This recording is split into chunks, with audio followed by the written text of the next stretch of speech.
And now, it's time for another Dice Tower review with Tom Vasel. One of the biggest surprise games that I played in the last decade, I think, was Saboteur. Saboteur was, actually it might be longer than that, Saboteur was a game in which you are connecting cards together as a group trying to get gold. You're trying to put these paths out. But someone in the group is a Saboteur. So as the game goes by, you might play negative cards to someone else because you suspect they're trying to mess everybody up. And sometimes the bad guys are playing negative cards on other people. And it was a silly light card game about connecting paths, but having this Saboteur in the mix really changed everything around. The game we're talking about today, is Saboteur the Duel. Now, Saboteur the Duel is the same thing, but for only 2 players. Now, I wondered about that going in, because I like the idea of a hidden Saboteur and trying to mess people over, but really kind of, how can they do that with only 2 players? Let's find out.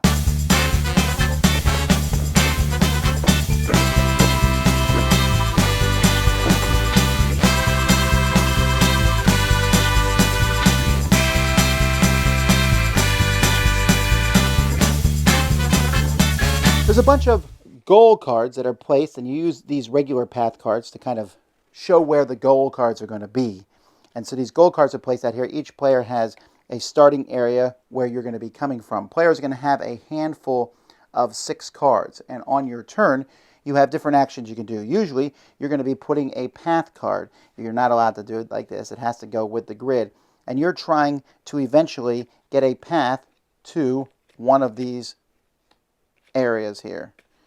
Okay, so I'm building a path card, and there we go. I've connected to the path card. I flip it over, nothing, dead end.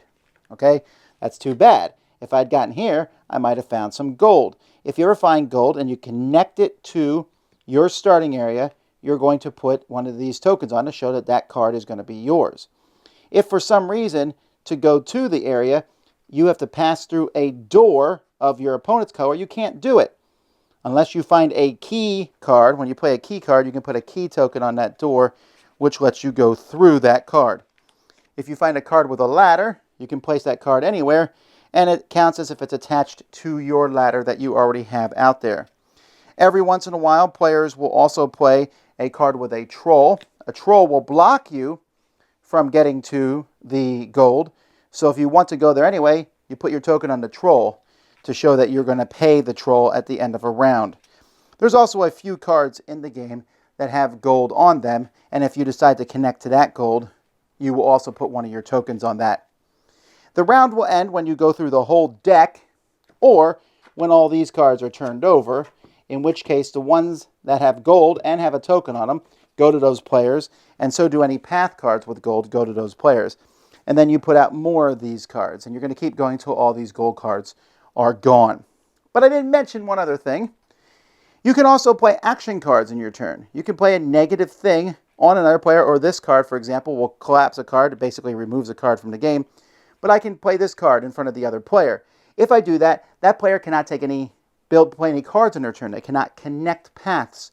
So instead, they have to either look for the matching card and play that, which will cancel this one, or they can discard any 2 cards from their hand to get rid of it. However, at the end of your turn, you only draw 1. Unless your whole turn was discarding 2 cards, you have nothing else to do, then you can discard 2 and draw 2. But if you discard 2 to get rid of a bad effect, then you will only draw 1 back.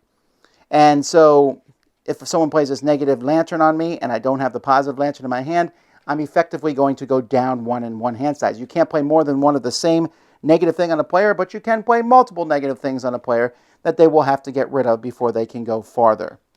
That's pretty much the game. I mentioned the troll. If you have to pay the troll, you have to give them at least 1 gold nugget. And if you have a card like this with 3 gold nuggets and that's all you can pay them with, you do not get any change. You got to pay the troll toll. That's it. Whoever has most gold nuggets at the end of the game wins. So obviously the answer is, how can they do a Saboteur with only 2 players? And the answer is, they can't! Holy cow! This game's bad, folks. This game is a 2-player take that game. Connecting the paths and everything is okay. It's an interesting idea. But you are essentially limited by the cards in your hand. This is really close to playing two-player Mealborn. Now, Mealborn is a game a lot of people like. It sold a lot of copies in its day, but then that game you're trying to get to a certain number of miles, and you would play negative cards on someone else, and they couldn't do anything until they stopped that negative card. That's a really bad mechanism.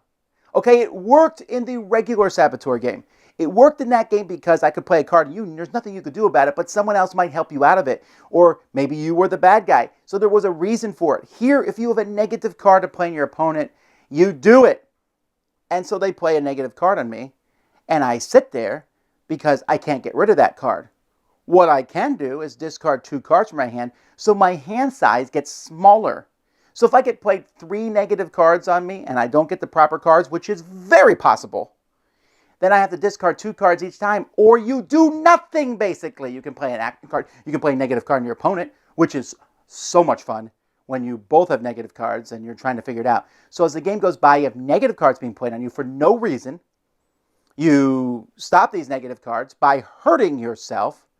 You go down the paths and your opponent plays a troll in front of you, the doors. It's this whole blocking mechanisms, finding the gold cards. You get a gold card in your hand, that's super lucky. You put it next to one of your paths, boom, free gold. This game is like almost all luck, all take that, and all garbage. I cannot emphasize much how much I hate this game. I'm really surprised it got greenlit. Maybe just because on basis of the original name and the designer, Frédéric Moyersoen has done some really good games, some games I really enjoy, where he does a lot of games where there's someone hidden and people are trying to find them, but that does not translate to a 2-player game. Wow. Yeah, I don't mind a 2-player game where we're battling back and forth, but this just felt petty. Like you hurt someone else for no benefit for yourself. You get the right cards, you connect the paths, blah, blah, blah. Do not get this. I can't imagine anyone liking it, honestly. Dice Tower Judgment, truly awful. Thanks so much for watching the Dice Tower videos. Find more great videos and reviews, as well as our top-rated audio podcast at Dicetower.com. You can also find other great shows at Dicetowernetwork.com. I'm Eric Summerer, and you've been watching The Dice Tower. The Dice Tower is sponsored by Cool Stuff Inc., where you can find great games for great prices. Cool stuff in stock. Check them out at CoolStuffInc.com. Shut the door.